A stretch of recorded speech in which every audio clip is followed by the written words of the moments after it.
Climate में आप सबका स्वागत। मैं air vice marshal GP Sharma हूँ, president metrology and climate change. आज के पॉडकास्ट में हम मानसून पे ही चर्चा करेंगे।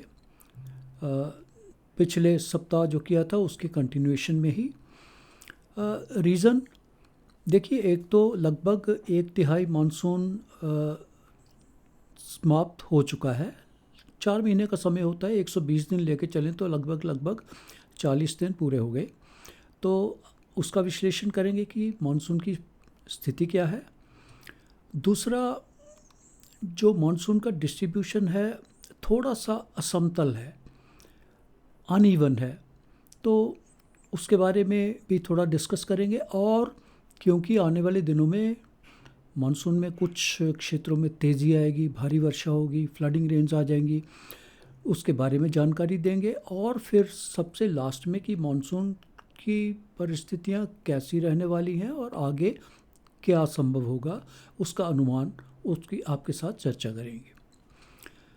सबसे पहले तो ये कि मानसून जून का महीना तो अच्छा रहा, 109% था। हालांकि शुरुआती दिनों में बहुत ज़्यादा कमी थी, 34% तक की कमी थी एक बार तो, पहले 12, 13, 14 दिन में।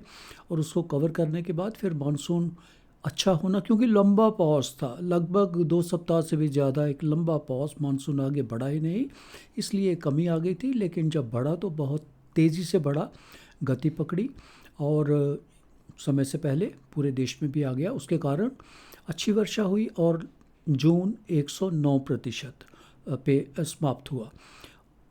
उसके बाद भी जो जुलाई का महीना है वो भी मानसून की गति काफ़ी अच्छी रही है। पर यह है कि देश के जो पूर्वी भाग हैं, मध्यवर्ती भाग हैं, वहाँ से चलते चलते पश्चिमी भागों तक भी कुछ ऐसे हिस्से हैं जहाँ पे वर्षा नहीं हो रही है। उसके बारे में हम थोड़ा बाद में इसकी चर्चा करेंगे। पहले तो हम इसके डिस्ट्रीब्यूशन देख लेते हैं कि जो अभी तक का है, 1 जून से लेके 8 जुलाई तक। आज का डिस्ट्रीब्यूशन अभी नहीं आया है, तो ये 8 जुलाई तक है। चिंताजनक कोई बात नहीं है, लेकिन फिर भी वैसे तो कोई भी अच्छे से अच्छा मानसून हो भी तो भी उसमें कुछ पॉकेट ऐसी ज़रूर रह जाती हैं जिसमें जो वर्षा है कम होती है। और इसी तरह ख़राब से ख़राब मानसून में भी 20-25% हिस्से ज़रूर ऐसे होते हैं जिसमें मानसून अच्छा होता है। तो इसमें जो कम वाले क्षेत्र हैं जिसमें मानसून की वर्षा कम है, एक तो मराठवाड़ा, पिछले सप्ताह भी हमने इसका जिक्र किया था। और थोड़ा हटके इसलिए इसकी चर्चा है कि महाराष्ट्र के 4 सब डिवीज़न हैं, विदर्भ, मराठवाड़ा, मध्य महाराष्ट्र और कोंकण गोवा। बाकी 3 में तो सही है, मध्य महाराष्ट्र में तो ज़्यादा है। पहले विदर्भ में भी कमी थी, लेकिन पिछले कुछ दिनों की वर्षा के कारण वो कैचअप हो गई, वो कवर हो गई। और अब तो विदर्भ में भी लगभग 15% रेनफॉल ज़्यादा है। हाँ, मराठवाड़ा अभी भी लगभग 38% की एक भारी कमी है इस क्षेत्र में। उसके अपने रीज़न हैं जिसकी हम चर्चा अगर अभी नहीं तो फिर कभी बाद में भी ज़रूर करेंगे। विदर्भ का रीजन जैसे मैंने बोला इसके साथ था पहले, जिसमें कमी थी, उसमें भी लगभग 30-35% तक की कमी थी, लेकिन आज के दिन में 15% का सरप्लस है। पिछले कुछ दिनों की बात करें तो विदर्भ में अच्छी वर्षा हुई है और पिछले 24 घंटे में तो बहुत भारी वर्षा हुई है। बहुत सारे इसके ऐसे क्षेत्र हैं जिसमें जैसे नागपुर में 200 मिलीमीटर से ज़्यादा 24 घंटे में, उसके साथ ही साथ ब्रह्मपुरी में 100 मिलीमीटर से ज़्यादा तो कई जगह, गोंडिया है, यवतमाल है, वाशिम है, चंद्रपुर है, इवन अकोला तक भी अच्छी बारिश हुई है। इसके चलते यहाँ तो सुधार हो गया है। इसके साथ दक्षिण में जो आंध्र प्रदेश का पॉकेट, जो पिछली बारी भी इसका जिक्र किया था, रायलसीमा में कोई विशेष चेंज नहीं हुआ, अभी भी डेफिसिट बरकरार है। जो दक्षिण भारत के काफ़ी सारे क्षेत्र जिसमें वर्षा नहीं हो रही, पिछले सप्ताह भी उसके बारे में मैंने जानकारी दी थी, तो कोई विशेष तो बदलाव नहीं हुआ। उसके चलते जो दक्षिणी भाग हैं, चाहे हम तमिलनाडु की बात करें, जितना सरप्लस पहले रेनफॉल था वो कंज्यूम हो रहा है। वो अब तो थोड़ी सी कमी है, इस वक्त देखें तो -3-4% की, तमिलनाडु में -3% तक की कमी है। इसी तरह केरल का सरप्लस था वो भी धीरे धीरे सब कंज्यूम हो गया। कर्नाटक भी बहुत अच्छी स्थिति तो नहीं है। कुछ एक शहर हैं जिनके हम बाद में चर्चा करेंगे, जैसे बेंगलोर हो गया, नॉर्थ में दिल्ली हो गया, कि उनमें कैसी स्थिति है, उसकी थोड़ा जानकारी बाद में देंगे। तो ये तो जो डिस्ट्रीब्यूशन है, उत्तर भारत की बात करें तो उत्तरी जो उत्तर प्रदेश है, उत्तरी भाग इसके, ईस्ट उत्तर प्रदेश, और उसके सटा हुआ क्षेत्र जो बिहार का है, उसमें भारी कमी है। लगभग 48% तक की कमी है बिहार में। उसके दूसरे हिस्से जैसे नीचे झारखंड की बात करें तो अच्छी वर्षा हुई है। उसका कारण ये है कि जो भी मानसून के सिस्टम बने हैं लगभग इसी तरह से यहाँ से छत्तीसगढ़ से होते हुए झारखंड से होते हुए ही गए हैं। ये लेफ़्ट आउट पोर्शन रह गया, जो ईस्ट यूपी और बिहार के क्षेत्र थे, इनमें वर्षा नहीं हो पाई। नॉर्थ ईस्ट का क्षेत्र एक बार फिर से पिछले कुछ सालों की तरह अभी भी इस साल भी अरुणाचल प्रदेश, असम, मेघालय और उसके साथ की बात करें तो बहुत ज़्यादा वर्षा तो यहाँ भी नहीं हुई है, नागालैंड, मणिपुर, मिजोरम, त्रिपुरा में, पर संतोषजनक है। सिक्किम, सब हिमालयन, वेस्ट बंगाल में वर्षा सामान्य से काफ़ी कम है। ये वो ऐसे क्षेत्र हैं जिनमें कि मानसून की सामान्य वर्षा ही बहुत ज़्यादा होती है। सबसे ज़्यादा अगर रेनफॉल वाले एरिया हम गिने मानसून के दिनों में, एक तो पश्चिमी तट, वेस्टर्न घाट्स होता है, जिनमें कि जैसे मैंगलोर जैसी जगह में, कारवार जैसी जगह में 1000 मिलीमीटर से ज़्यादा रेनफॉल होता है एक महीने का। इसी तरह नॉर्थ ईस्ट इंडिया में भी इन क्षेत्रों में बहुत रेनफॉल होता है, जो अरुणाचल में, असम में, सब हिमालयन, सिक्किम, वेस्ट बंगाल में। यहाँ भी कुछ क्षेत्र ऐसे हैं, जैसे हाशीमारा एयरबेस है, उसमें 1000 मिलीमीटर से ज़्यादा जुलाई का रेनफॉल उससे ज़्यादा होता है। तो इसलिए इनमें वेरिएशन भी बहुत रहता है, कभी ज़्यादा कभी कम वेरिएशन इसमें आ जाता है। गुजरात का क्षेत्र करिए, जो पश्चिमी गुजरात, राजस्थान, मध्य प्रदेश समेत, इनमें बहुत वर्षा हुई है। अभी तक के आंकड़ों के हिसाब से सामान्य से दुगने से भी ज़्यादा। और विशेषकर जो कच्छ वाला क्षेत्र है, जो ईस्ट पूर्वी राजस्थान का है, पश्चिमी उत्तर प्रदेश का है, इन सभी क्षेत्रों में सामान्य से काफ़ी ज़्यादा वर्षा हुई है। अच्छी बात ये हुई है कि राजस्थान और मध्य प्रदेश के क्षेत्रों में जिनमें भारी वर्षा हुई है, लंबे समय तक वर्षा नहीं चली है।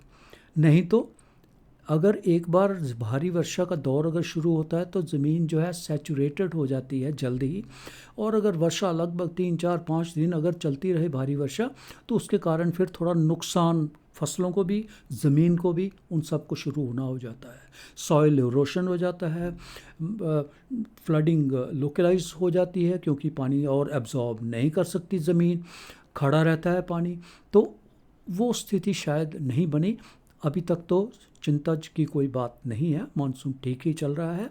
हाँ, चिंता की अगर कुछ बात है तो केवल वही जो दक्षिण भारत के लिए जिन क्षेत्रों में वर्षा नहीं हुई, अभी भी वर्षा नहीं हो रही है। अभी जैसे मैंने जिक्र किया कि पिछले 24 घंटों में अच्छी वर्षा हुई। अच्छी वर्षा के क्षेत्र थे जो हम अपनी वेबसाइट पे भी, हमने अपनी स्टोरी में भी ये लिखा था, और उसका ज़रूर खासकर उसका जिक्र किया था, जो ट्राई जंक्शन है इसका, विदर्भ का, छत्तीसगढ़ का और पूर्वी मध्य प्रदेश का, ये वाला एरिया है। इसमें बहुत भारी वर्षा हुई है पिछले 24 घंटों में, जिसका मैंने जिक्र किया। ब्रह्मपुरी, नागपुर, मना, राजनांदगांव, इस मध्य प्रदेश के जो है होशंगाबाद, बैतूल, ये वाले क्षेत्र जो हैं, इनमें अच्छी वर्षा हुई है। अभी हम कहें कि जो आगे वाले दिनों में, क्योंकि भारी वर्षा होने वाली है अगले 3 से 4 दिन, और विशेषकर जो मध्य प्रदेश के क्षेत्र रहेंगे और चलते चलते राजस्थान तक।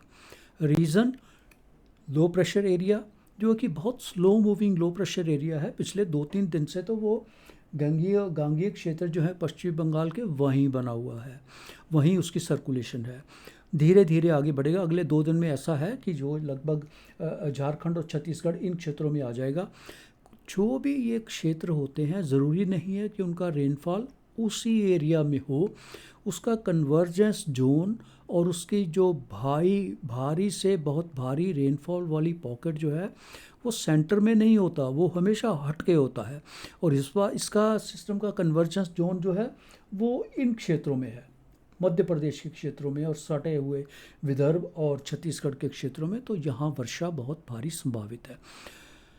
मध्य प्रदेश की बात करें तो मैं कहूँगा 11 और 12 तारीख को शुरुआत पूर्वी मध्य प्रदेश से होगी और चलते चलते पूरा ही मध्य प्रदेश करीब करीब उससे कवर हो जाएगा और उसके बाद वो वर्षा पूर्वी राजस्थान में चली जाएगी। मध्य प्रदेश का केवल ये दक्षिण पश्चिम भाग छोड़ दें, जिसमें कि जैसे रतलाम, इंदौर, उज्जैन, धार, ये वाले जो क्षेत्र हैं, खारगोन, इनमें वर्षा कम होगी।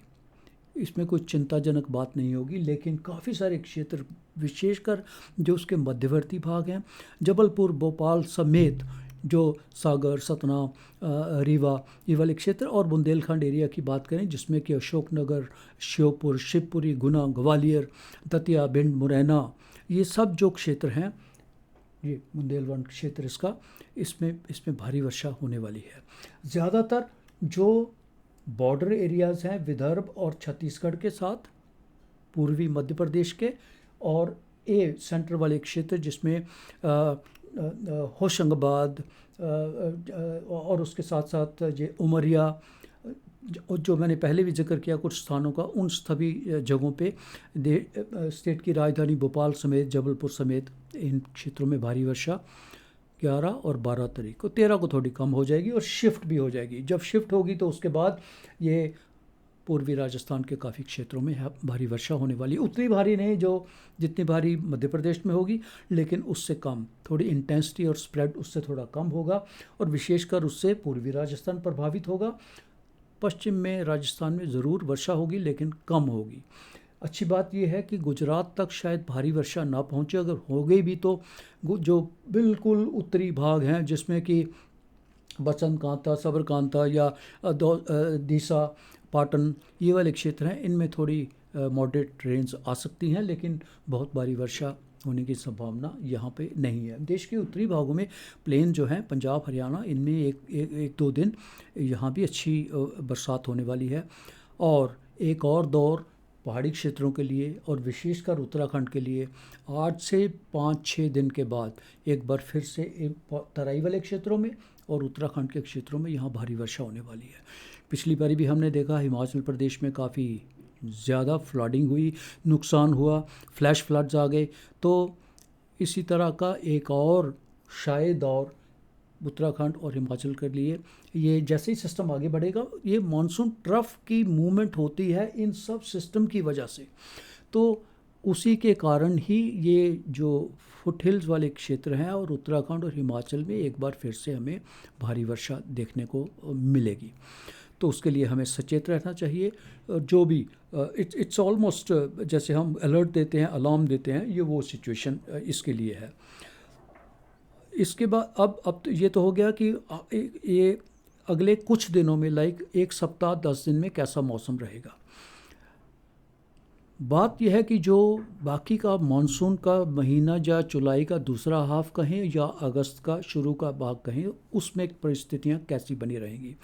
देखिए, मैंने पिछली बारी भी इसका जिक्र किया था कि मानसून के ना तो पूरे 4 महीने ख़राब होते हैं और ना ही चारों के चारों अच्छे होते हैं। ज़्यादातर ये रहता है कि 2 महीने ठीक रहते हैं, तीसरा महीना कभी कभी थोड़ा कम ज़्यादा होता है और एक आध महीना तो डेफिसिट होता है। इस बार जैसी परिस्थितियां हैं, जून तो अच्छा हो गया, जुलाई भी अभी अच्छा चल रहा है, लेकिन सबसे ज़्यादा थोड़ा अगर ख़तरा रहता है तो वो अगस्त के महीने का रहता है। वो क्योंकि जितनी भी ब्रेक इन मानसून कंडीशन बनती हैं, जिसमें कि हम कहते हैं कि ट्रफ, मानसून ट्रफ तराई वाले क्षेत्रों में चला जाता है, रेनफॉल यहीं हो, तो हालांकि बहुत भारी वर्षा होती है उसके कारण भी, लेकिन वो सब तराई वाले क्षेत्रों में होती है और उत्तर पूर्व भारत में होती है। तो ज़्यादातर वो ब्रेक इन मानसून की स्थिति जो है वो अगस्त के महीने में बनती है और कभी कभी वो ब्रेक मानसून जो है लंबा चलता है, 10 दिन से भी ज़्यादा। और जस्ट इमेजिन करिए कि अगर 2 सप्ताह तक बारिश ही बाकी भागों में कम हो जाए तो थोड़ी चिंताजनक स्थिति पैदा हो जाती है। तो वैसे तो अगस्त में ज़रूर ऐसी परिस्थितियां बनने की संभावना रहती है, लेकिन जैसा मैंने पिछले पॉडकास्ट में भी कहा था कि लगभग, तब मैंने कहा था शायद 13 तारीख के बाद से जो मानसून ट्रफ है ऊपर शिफ्ट करेगा और तब कोई मानसून की गतिविधियां कम हो जाएंगी। लेकिन 3-4 दिन और जैसे मॉडल दिखा रहे हैं, 16 तारीख के बाद ही ऐसी परिस्थिति बन रही है। आज के दिन की बात करें, क्योंकि जो मॉडल है उनकी प्रेडिक्टेबिलिटी, जो उनका अनुमान जो है, लगभग मैं तो कह रहा हूँ 6-7 दिन के बाद तो उसमें थोड़ी बहुत रिलायबिलिटी कम हो जाती है। इसीलिए मैं ये कह रहा हूँ कि हालांकि 16 तारीख 15 तारीख के बाद से 16 से रेनफॉल में कमी आएगी देश भर में ही, ये वाले क्षेत्रों में भी कमी आ जाएगी। और जिनमें साउथ है वहाँ पे सदर्न रीजन है, साउथ पेनिनसुला, वहाँ तो बारिश एक सप्ताह तक तो नामात्र के बराबर होगी अगले कुछ दिनों में। और उसके बाद भी वहाँ कोई विशेष अभी कोई ऐसे इंडिकेटर्स नहीं हैं कि वर्षा एक बार बहुत तेज़ी पकड़े। तो पर जुलाई के 15 तारीख के बाद से एक बार मानसून के तराई वाले क्षेत्रों में शिफ्ट होने की संभावना रहेगी, जिसके कारण रेनफॉल में कमी आएगी। जो सामान्य रेनफॉल है रोज़ का, वो शायद सामान्य से कम हो जाए, पर ये परिस्थिति शायद लंबी ना चले, क्योंकि अभी तक जो इंडिकेशन है कि विद इन 4-5 दिन के अंदर ही अंदर कोई म्यांमार से, बर्मा से एक सिस्टम बंगाल की खाड़ी में दोबारा आएगा। यही सिस्टम है जो एक बार मानसून को फिर से रिवाइव करते हैं। लेकिन जैसे मैंने कहा, इतना दूर तक इस समय बताना कि 17-18 तक कोई सिस्टम आएगा या नहीं आएगा, इसमें थोड़ा कॉन्फिडेंस लेवल लो रहता है ये बताने के लिए। लेकिन ऐसी कुछ इंडिकेशंस हैं इनिशली कि ट्रफ लाइन शिफ्ट होगी, रेनफॉल कम होगा, उसके बाद एक और सिस्टम बंगाल की खाड़ी में बनेगा जो कि मानसून को फिर से रिवाइव करेगा। अब मैंने शुरू में जैसे कहा था कि देश के दक्षिणी भागों में जैसे बोला वर्षा कम हुई है। बंगलौर की आप बात करें, देखिए जून के महीने में वहाँ सामान्य वर्षा तो केवल यही महीने हैं जब वहाँ वर्षा होती है। बेंगलोर एक ऐसी जगह जहाँ वर्षा ज़्यादा होती ही नहीं है, भारी वर्षा होती ही नहीं है। 106 मिलीमीटर के करीब उसकी जून में सामान्य वर्षा होती है, उसके अगेंस्ट में केवल 20-21 मिलीमीटर वर्षा हुई वहाँ जून में। जुलाई के महीने में लगभग 113 मिलीमीटर वर्षा होती है। आज के दिन तक 9 तारीख तक 2 मिलीमीटर वर्षा है। ये चिंताजनक है, क्योंकि चाहे बंगलौर का अर्बन एरिया हो या रूरल एरिया हो, उसके आसपास के क्षेत्र हो, कोलार, चामराजनगर, मैसूर, मांड्या, इन सभी में ही वर्षा बहुत कम है। और चिंता की बात यह है कि जो उनके कैचमेंट एरिया है, जिससे कि वाटर बॉडीज़ में पानी की परिस्थितियां बदलती हैं, उसका जल भराव होता है, नदियों का, स्ट्रीम्स का, नहरों का, डैम्स का, उन कैचमेंट एरिया में भी कोई अच्छी वर्षा नहीं हो रही है। इसके कारण हमने जैसे पहले भी देखा था, एक बार बेंगलोर में पानी का संकट बढ़ गया था, पीने के पानी का। हालांकि अभी तो शुरुआती दिन है, अभी से कहना ये पॉसिबल नहीं होगा, लेकिन वर्षा बहुत कम है। इसी तरह देश के उत्तरी भाग में हम दिल्ली की ही बात करें, जून में वर्षा बहुत कम हुई है। हालांकि मानसून पहले तो सामान्य तिथि से पहले आने की संभावना थी, उसके बाद 2 दिन लेट भी हो गया, और उसके चलते चलते जून के महीने में भी लगभग 20-25% तक की कमी रही है। सामान्य वर्षा 80-81 मिलीमीटर के करीब होती है, उसके अगेंस्ट में 64-65 मिलीमीटर वर्षा हुई है। जुलाई का महीना अच्छी वर्षा होती है, लगभग 200 millimetre, to be precise 195.6 millimetre वर्षा होती है। और पहले कुछ दिनों की बात करें तो अभी क्या 9-10 दिनों में जो है बिल्कुल बहुत कम वर्षा है, 12-13 मिलीमीटर के करीब कुल वर्षा हुई है। हालांकि कुछ एक पॉकेट्स हैं जिनमें अच्छी वर्षा, कुछ अच्छे शावर हुए हैं, बट वो पैची रहे हैं। कहने का मतलब ये है कि कुछ जगह ऐसी है, दिल्ली की बात करें, बेंगलोर की बात करें, संतोषजनक स्थिति नहीं है। हालांकि आने वाले दिनों में दिल्ली में वर्षा होगी, लेकिन उस तरह की वर्षा अभी भी नहीं होगी अगले 3-4 दिन, जिसका जो इंतज़ार रहता है कि जिसका मानसून, टिपिकल मानसून शावर वो नहीं होंगे। अगला सप्ताह इस सप्ताह से थोड़ा बेटर रहेगा, इंटेंसिटी और स्प्रेड जो रेनफॉल का है अच्छा रहेगा। मॉडरेट शावर रहेंगे, बहुत भारी वर्षा होने की संभावना अगले हफ्ते में भी नहीं रहेगी, लेकिन इस सप्ताह से अगला सप्ताह थोड़ा बेटर होने की संभावना रहेगी। आज के पॉडकास्ट में केवल इतना ही, और अगली बारी जब हम दूसरे सेशन में आपके साथ चर्चा करेंगे। तो एक बार फिर से मानसून की जो गतिविधियां हैं और उसके साथ जो पैरामीटर्स हैं, जो एंसो कंडीशंस, आईओडी जिसका हमने पिछली बारी भी एक बार जिक्र किया था, एक बार फिर से उसके बारे में चर्चा करेंगे। और जैसा मैंने पहले भी कहते हैं, हमारा ये पॉडकास्ट जो है अपने यूट्यूब के साथ साथ जियो सावन, एप्पल पॉडकास्ट और इन प्लेटफॉर्म पे भी अवेलेबल रहता है। आप ज़रूर उस पर जाके देखें और अपने सुझाव हमारे साथ ज़रूर शेयर करें, कि कमेंट्स भी ज़रूर दीजिएगा। और किस बारे में जानकारी चाहिए मानसून के दिनों में या उसके हट के भी, अगर अपने विचार साझा करेंगे तो हमारी कोशिश यही रहेगी हम उसको अपने अगले जो भी सेशन हो, अगला नहीं तो उससे अगला, उसमें हम उसको शामिल कर सकें। आपका बहुत बहुत धन्यवाद हमसे जुड़ने के लिए, और एक बार फिर से अगले सप्ताह आपसे मुलाकात होगी एक फ्रेश सेशन में। धन्यवाद।